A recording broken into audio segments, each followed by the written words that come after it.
வணக்கம் தோழர்களே. நேற்று தமிழ்நாட்டுக்குள்ள ஒரு சம்பவம் நடந்து போச்சுங்க. சவுக்கு சங்கர் இருக்காப்ல, வாயிலே வடை சுடுற சவுக்கு சங்கர், அவர் வீட்டுக்குள்ள துப்புரவு தொழிலாளர்கள் நுழைஞ்சு 3 கேன்ல எடுத்துட்டு போன சாக்கடை தண்ணியை ஊத்திட்டாங்க. அந்த வீடியோ தான் நேற்று பரபரப்பா இருந்துச்சு. அதை பரபரப்பா ஆக்குனதுல பாஜகவுக்கும் அதிமுகவுக்கும் நாம் தமிழருக்கும் முக்கியமான பங்கு இருக்கு. பயங்கர பரபரப்பு. அந்த வீடியோ பார்த்து கொதிக்கிறாங்க. எல்லா ஊடகங்களும் போய் வீட்டில் விழுகிறாங்க. என்ன நடந்துச்சாங்க அப்படின்னு ஒரு பரபரப்பை ஏற்படுத்தி இருந்தார்கள். என்ன நடந்துச்சு? நம்மளும் அதை பேசணும்ல. கடந்து போகலாம் அப்படின்னா இதை கடக்க கூடாதுன்றதா உண்மை. அப்படி என்ன நடந்துச்சு சவுக் சங்கர் வீட்டில் அப்படின்னா, கொஞ்ச நாளைக்கு முன்னாடி ஒரு 2-3 மாதங்களுக்கு முன்பு வழக்கம் போல சவுக்கு சங்கர் வாயிலே வடை சுட்டுருக்காப்ல. ஏதோ ஊழலை ஒழிக்க பிறந்த ஒரு மகாத்மா மாதிரி தன்னை கற்பனை செய்து கொண்டு அவர் பேசிட்டே இருப்பாரு. அன்னைக்கு அப்படிதான் பேசியிருக்காரு. இதுல சவுக்கு சங்கர்ட்ட இருக்கிற பிரச்சனை என்னன்னா, யாரோ ஒரு எதிரியை அடிக்கணும்னு உழைக்கிற மக்களை இழிவா பேசி விட்டுறது. இது தொடர்ந்து செஞ்சுட்டே இருக்காப்புல. யாரும் கூட இருக்கிற நண்பங்க, கூட இருக்கிற தோழிகள், தோழர்கள், இவங்க யாரும் சொல்ல மாட்டாங்க போல இருக்கு. தொடர்ந்து இதை செஞ்சிட்டு இருக்காப்புல. உழைக்கிற மக்களை இழிவுபடுத்துவதை தொடர்ந்து செஞ்சிட்டு இருக்காரு. நீங்க 2 முறை அரெஸ்ட் ஆனா தெரியுமா? 2 முறை அரெஸ்ட் ஆனும் போது ஃபர்ஸ்ட் டைம் ஏன் அரெஸ்ட் ஆனாங்க?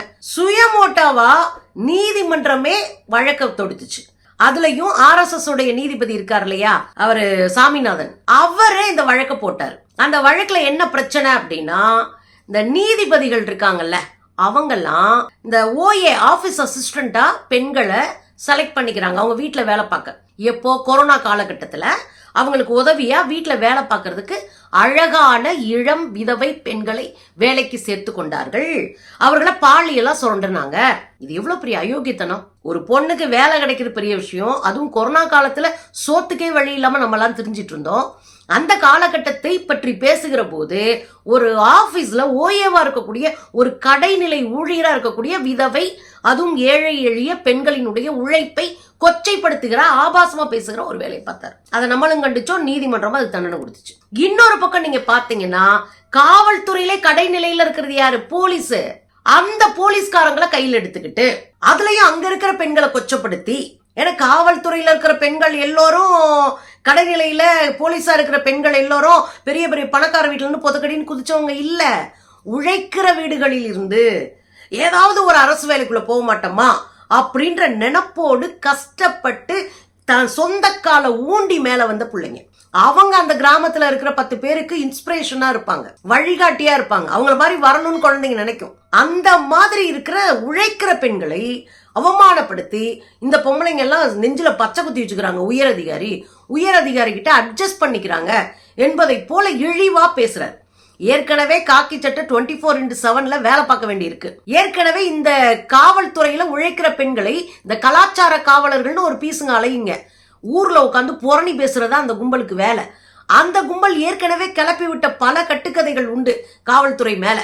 அப்படி இருக்கும்போது இந்த மாதிரியான கதைகள் எல்லாம் இந்த பெண்களினுடைய ஒரு பிம்பத்தை உடைப்பது, இந்த வேலையில கண்ணியத்தை உடைப்பது, சாமானிய வீட்டு பிள்ளைகளை எந்த போஸ்டிங் போனாலும் அசிங்கப்படுத்தி உட்கார வைக்கிறது, அந்த வேலை பார்த்தாரு. அப்புறம் அதுக்கும் பயங்கரமான எதிர்ப்பு, அரெஸ்ட் எல்லாம் போச்சு. அதுக்கப்புறம் வெளியே வந்துட்டாத அடக்கி வாசிக்க வேணாம். நீங்க தான் தெருவா போய் சோறு தின்னுட்டு தர்றீங்களே, இந்த சூப்பு, நாட்டுக்கோழி சூப்பு, இஞ்சி அதிகமா போட்டாங்க, அது மாதிரி செஞ்சுட்டு இருக்க வேண்டியதானே. எது சந்தோஷமா இருக்கோ அதை செய்யணும், அடுத்தவனை கஷ்டப்படுத்தாம. நீங்க நேர்மையா அரசை எதுக்கலாங்க. அரசு ஒண்ணு வானத்துல இருந்தெல்லாம் குதிக்கல, தாராளமா எதுக்கலாம். அரசு செய்கிற தவறுகளை தட்டி தாராளமா கேட்கலாம், ஆதாரம் தான் வெளியிடலாம். ஆனா நீங்க அவதூறுகளையே செஞ்சிட்டு இருக்கீங்க.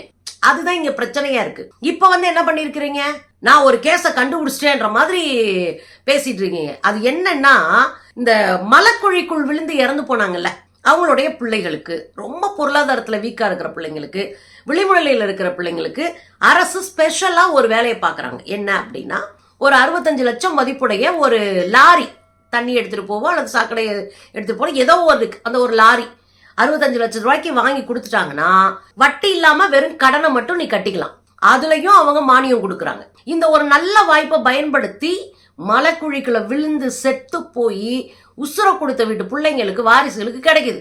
இவங்க என்ன பண்றாங்க, அந்த பிள்ளைங்க வாங்கிட்டு அதை அவுட் சோர்சிங்ல கொடுத்துட்டாங்களாம். வேற சில பேர்கிட்ட கான்ட்ராக்ட்ல ஒப்படைச்சிட்டாங்களாம். அதுல ஊழல் நடந்துருச்சான். என்ன மிஸ்டர், மலைக்குழிக்குள்ள செத்தவன் செத்துக்கிட்டே இருக்கட்டும்னு ஒரு கூட்டம் நினைச்சிட்டு இருக்கு. உலர் கழிப்பறைன்னு ஒண்ணு இருக்கு. அப்படின்னா என்ன தெரியுங்களா? மனுஷங்க போய் இவங்க வந்து மலத்தை பேண்டுட்டு வந்துருவானுங்க. இந்த மக்கள், உழைக்கிற மக்கள், அந்த மலத்தை கையில இந்த இப்படி ஒரு தகர மாதிரி ஒரு தகடு பிளேட் மாதிரி இப்படி தகர மாதிரி ஒன்று எடுத்துப்பாங்க. இதையும் ஒரு விளக்குமாறு மாதிரி ஒன்று எடுத்து இப்படியே எவனோ பேண்ட பீய அள்ளி கூடையில வச்சு கொண்டு போய் கொட்டணும். இது எவ்வளவு மனித குலத்துக்கே அவமானம் இல்லையா? அசிங்கம் இல்லையா? கேவலம் இல்லையா? ஒரு சம மனிதனை பியல்ல வச்சுக்கிட்டு நான்லாம் பெருசா வந்துட்டேன் அப்படின்னு சொல்றதே அசிங்கம் பிடிச்ச வேலைங்க. அரசு இதுல எல்லாம் தயவு தாட்சணை பார்க்காம இயந்திரங்களை கொண்டு வந்து இந்த மக்களை பாதுகாக்க வேணாமா? எத்தனை நாளைக்கு இதெல்லாம் செஞ்சுட்டே இருப்பாங்க?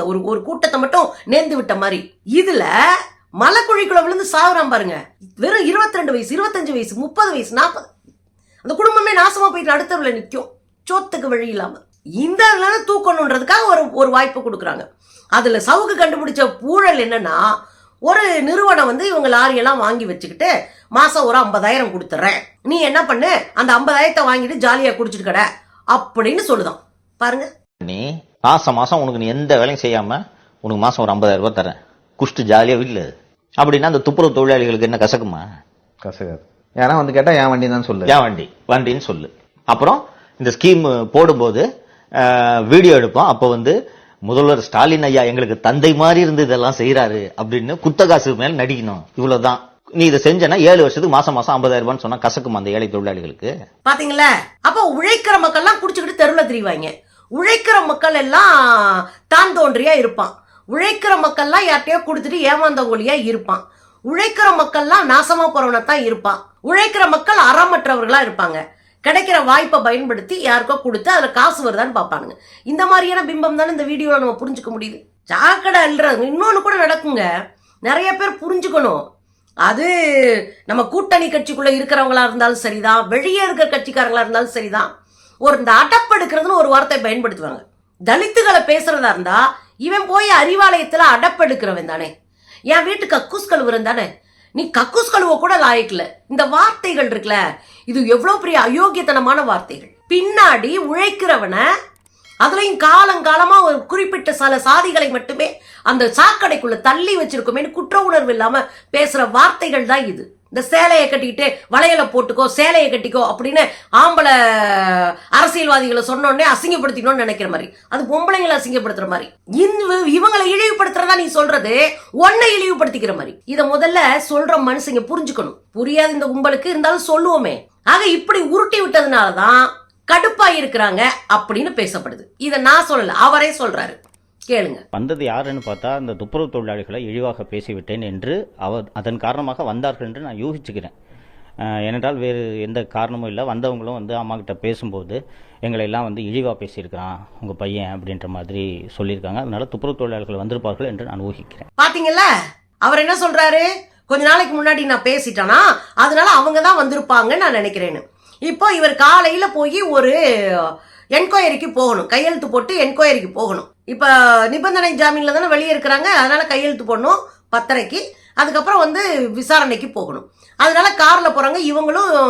இவங்களோட இருக்கிற மாலத்தின்ற பொண்ணும் போறாங்க அப்படின் போது 2 பேரும் கல்லெடுத்து எறிகிறாங்களா. இவங்க நினைச்சாங்களா யாரோ எறிகிறாங்க, நம்ம மேல கடுப்புல எறிகிறாங்களா, ஏதோ ஒரு அசாதாரண சூழ்நிலை இருக்குன்னு நினைச்சிட்டு போயிட்டாராம். போயிட்டு அவங்க அம்மாவுக்கு போன போட்டு கதவை அடைச்சுக்கோமா, பிரச்சனை எதுவும் வராம பாத்துக்கமா அப்படின்னு சொல்லிட்டு போனாராம். போனவர் 100க்கு கால் பண்ணியிருக்காரு. அவங்க அம்மா பேசிட்டாங்க, இது அப்படியே போகுது. கடைசியில் வந்து அவங்க அம்மா பின் கதவை தட்டி இருக்கிறாங்க. முன் கதவை ஸ்ட்ராங்கா பூட்டினோடனே பின் கதவை தட்டி இருக்கிறாங்க. அவங்க அம்மா உள்ள இருந்திருக்காங்க. ஒரு கட்டத்தில் வந்து பின் கதவை ரொம்ப ஃபோர்ஸா திறந்து உள்ள வந்துட்டாங்க. யாரு? துப்புரவு தொழிலாளர்கள் பேரலா சாக்கடை கொண்டு வந்து ஊத்தி விட்டாங்க. இது பெரிய பேசு பொருளாச்சு. இதைத்தான் அவர் சொல்றாரு, என் டைனிங் டேபிள்ல ஊத்திட்டாங்க, என் டைனிங் டேபிள்ல வந்து பீயாயிருச்சு, மலமாயிருச்சு. இதை நிறைய பேர் வருத்தத்தோட பதிஞ்சிருந்தாங்க. எனக்கும் வருத்தம் இருக்கு. நாம இந்த காலகட்டத்துல இது நம்ம அரசியல் போராட்டம் இல்ல. வெளியே வரவிடாம உட்காந்துடணும், வாடாடே அப்படின்னு. வீட்டுக்குள்ள போய் சாக்கடையை ஊத்துறது அப்படின்ற அளவுக்கு சீனே கிடையாது இவனுக்குலாம். அதெல்லாம் செய்ய வேண்டிய அவசியமே இல்ல. பொலையன்னு புடனில போட்டு திரும்ப பிடிச்சி உள்ள தூக்கி போட்டுருக்கணும், ஒண்ணு பண்ணிக்கலாம். ஆனா செஞ்சுட்டாங்க. இது இன்னைக்கு செய்யற போராட்டம் இல்ல, இது கீழவெண்மணி காலத்துல இருந்த போராட்ட வடிவம். இந்த பண்ணையாருங்க இந்த பெண்களை பாலியல் வல்லுறவு செஞ்சுட்டு இந்த பெண்கள் 24/7 வேலை பார்க்க வச்சுட்டு இந்த பண்ணை அடிமைகளாக இருந்த தலித் மக்களை, சாமானிய உழைக்கிற மக்களை, பிற்படுத்தப்பட்டவங்களாம் கேவலப்படுத்தி வச்சுக்கிட்டு இருந்த போது, பிற்படுத்தப்பட்டவங்க கூட அந்த காலத்துல குத்தகை விவசாயியா இருந்தான், விவசாய கூலிகளா இருந்தது தலித்துகள்.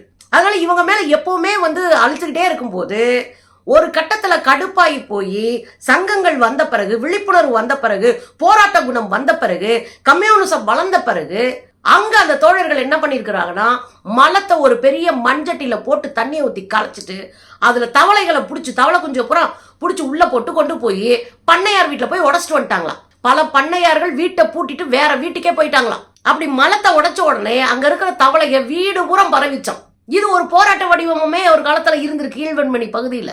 இன்னைக்கு அதை கையில் எடுத்திருக்கு இங்க இருக்கிற உழைக்கிற மக்கள். அப்ப நீங்க திரும்ப திரும்ப உழைக்கிற மக்களை கேவலப்படுத்திட்டே இருக்கீங்க. முதல்ல அதை ஒரு இடத்துல ஒரு புள்ளியில நிறுத்துங்க மிஸ்டர் சவுக்கு சங்கர், நிறுத்துங்க. ஒன்றே போலீஸ், இல்லைன்னா விதவையா இருக்கிற ஓஏ, இப்ப குப்பை பொறுக்கிற அல்லது கிளீன் பண்ற, அல்லது நீ உங்க பாசையில சொல்றதா இருந்தா என் பிய தோண்டி தாண்டா, என் பிய கல்வி தாண்டா நீ கஞ்சி குடிக்கிறன்னு ஒரு பார்ப்பனர் சொன்னாரே ஒரு 3 வருஷத்துக்கு முன்னாடி, ஒரு வீடியோ வைரல் ஆச்சு. அப்படி உழைக்கிற மக்களவே நீங்க திரும்ப திரும்ப திரும்ப இழிவுபடுத்திக்கிட்டே இருக்கும்போது ஒரு கட்டத்துல அவங்க கோவப்படுறாங்க. அதை சரி பண்ணணும் அல்லது அதை முறைப்படுத்தணும், அதை சரியான திசையில கொண்டு போன்றதுல மாற்றுக்கிறது இல்லை. ஆனா எல்லாரையும் அப்படி சரியான பக்கத்துல கொண்டு போக முடியாது. உங்களை மாதிரி ஆட்கள் வாய் இருக்குன்னு எல்லாத்தையும் பேசுறீங்க. உங்க கூட நின்றுகிட்டு இப்ப இத்தனை குரூப், யாரு நம்ம ஐயா எடப்பாடியாரு, அப்புறம் சீமானாரு, அப்புறம் எங்க பாஜக கும்பல் எல்லாம் சேர்ந்து பயங்கரமா சொம்படிச்சு உங்களை காப்பாற்றணும், உயிர் காப்பாத்து அப்படின்றாங்க.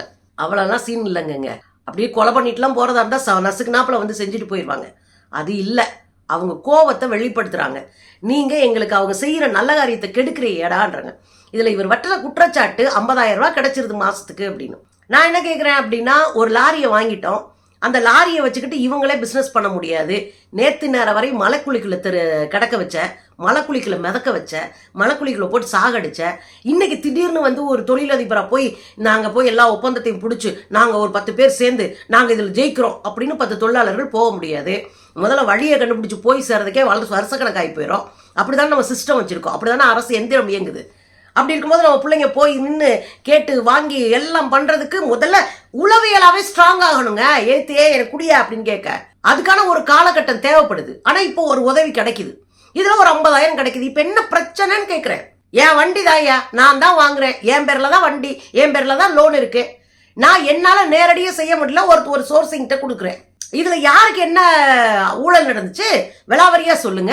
இதுல ஒரு 50,000 கிடைச்சிச்சுன்னா ஒரு உழைக்கிற மக்கள் ஒரு 2 வருஷத்துல அடுத்த கட்டத்துக்கு அடுத்த படிக்கு ஏறிப்பான்ல. திரும்ப இந்த மலைக்குழிக்குள்ள விழாம பிள்ளை குட்டியா அடுத்த வேலைக்கு இன்னொரு சின்ன சின்ன தொழில தள்ளிடுவான்ல. அதன் மூலமா அடுத்த கட்டத்துக்கு வளர்ந்துருவாங்கல்ல. ஏன் உனக்கு எரியுது? அப்போ நீங்க ஒரு அரசை எதுக்கணும் அப்படின்னா உழைக்கிற மக்கள் சோத்துல மண்ணள்ளி போடணும். ஒரு அரசை எதுக்குன்னா, எதுக்கு நீ அம்மா உணவகம் வச்சு சோறு போற, நான் கூட கேட்டிருக்கேன், சோறு போடாத வேலை கொடுன்னு. ஏன்னா நமக்கு அவ்வளவுதான் அறிவு அப்பெல்லாம். ஆனா உணர்ந்து நேரடியா பார்த்த பிறகுதான் அந்த உணவகம் இல்லைன்னா பல பெரியவங்க முதியோர்கள் சோத்துக்கு வழி இல்லாம தெருவில் நின்று இருந்திருப்பாங்க. உண்மையிலே ஜெயலலிதா அவங்களை பாராட்டுறேன், உண்மையிலே பாராட்டுறேன். அது போலதான் இந்த திட்டத்தையும் நான் பாக்குறேன். எனக்கு தெரிஞ்ச ஒரு வேலை, அந்த வேலையில இருந்து அடுத்த கட்டத்துக்கு நான் வளர்றேன். நாளைக்கு என் புள்ள அந்த பக்கமே வரமாட்டான், அடுத்து என் பேரன் பேத்தி வேற ஒரு வேலை பார்ப்பாங்க, வேற ஒரு இடத்துல இருப்பாங்க, அதிகாரத்துல கூட இருப்பாங்க. அதை நோக்கி போறதுக்கான ஒரு வழிதான். அப்ப இதை புரிஞ்சுக்கிட்டாம நீங்க அரசாங்கத்தை என்ன வேணாலும் வைங்க, உழைக்கிற மக்களுடைய சோத்துல மண்ணள்ளி போடுறதுக்காக உங்க வீரத்தை, உங்களுடைய இந்த ஸ்கிரிப்ட் ரைட்டிங்க அவங்க மேல போடுறீங்கன்றது நியாயம் இல்லை. அப்புறம் இன்னொன்னு சொல்றேன், இன்னொரு வீடியோ கிடைச்சிருக்கு. அந்த வீடியோ என்ன சொல்லுதுன்னா, போன மாசம் 27ஆம் தேதி, அதாவது பிப்ரவரி 27ஆம் தேதி இது நடந்ததா ஒரு சிசிடிவி ஃபுட்டேஜ் கிடைச்சிருக்கு. பாருங்க. ஒரு பேட் ரிமார்க் வீடு தந்தேனாலே நமக்கே இப்ப டென்ஷன் ஆயிருக்கு பாருங்க. அது போட்டும், பட் நீங்க அடுத்தது நீங்க இந்த மாதிரி பண்ணாதீங்க சொல்றேன். இப்ப நடந்து போச்சு, இப்ப அது பேசிட்டு பிரயோஜனம் இல்லை. இனி எனக்கு ஒரு பிரச்சனை வராம பாருங்க. சரி, ஏன்னா எல்லாருமே கம்ப்ளைண்ட் பண்ண. பாத்தீங்களா, ஸ்கிரீன்ஷாட்டை உங்களுக்காக தான் பக்கத்துல போட்டிருக்கேன், வீடியோல உங்களால பார்க்க முடியலனாலும். அப்ப இது ஒரு நெருடலை உண்டாக்குது. திட்டமிட்டு இது நடந்திருக்குமோ அப்படின்னு ஒரு சந்தேகத்தை உருவாக்குது. அதனாலதான் இந்த வழக்கு சிபிசிஐட்ட ஒப்படைக்கப்பட்டிருக்கு. சிபிசிஐடி இதை பார்க்கட்டும், உண்மை யார் பக்கம் இருந்தாலும் அவர்கள் பக்கம் நிக்கட்டும், சட்டம் நிக்கட்டும், தவறு இருக்கிற பக்கத்துல தண்டனை கிடைக்கட்டும், மற்றதெல்லாம் பார்த்துக்கிட்டோம். ஆனா உழைக்கிற மக்களை இழிவுபடுத்துறது இதோட சவுக்கு சங்கர் நிப்பாட்டட்டும். உயிருக்கு ஆபத்து விளைவிக்கிறது உழைக்கிற மக்களால் ஒருபோதும் இல்லை அப்படிங்கறத நீங்க புரிஞ்சுக்கோங்க.